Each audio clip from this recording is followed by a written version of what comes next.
เดี๋ยวเห็นนะพอปันกายเห็นใครใส่พ่อปานว่าแก้วแววกาคำมานี้ในโลกนี้ที่หนึ่งเมืองไทยในโลกนี้ที่หนึ่งเมืองไทยไทยกับยังตามกะซองดูน้ำคนเอาน้ำไหลมือกระนังลำเดียวมาเดยาบ่อยละผู้จังไอเดินไผ่ไม่ตา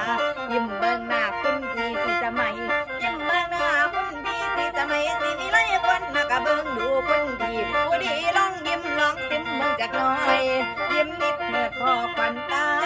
พี่จะยิ้มด้วยจันมองยิ้มนิดเถิดพอรูปทองไอ้ผู้หญิงเขามากะให้โศกบันเราไอ้มองดูเจ้าคือเงาเยี่ยมแม่นพอยแต่คอยงามเริ่มทรงแสง